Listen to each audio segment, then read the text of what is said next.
ছড়া শোনাতো। মজার দেশ লিখেছেন রবীন্দ্রনাথ সরকার। আছে মজার দেশ, সব রকমের ভালো, রাত বেরিতে পেঁচায়, দিনে চাঁদের আলো, আকাশে তার সবুজ বরণ, গাছের পাতা নীল, ডাঙায় চলে রুই কাতলা জলের মাঝে ছিল।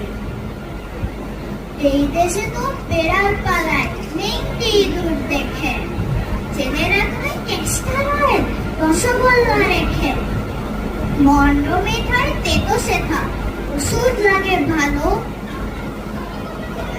অন্ধকারটা সাদা রাখার সাদা জিনিস কালো।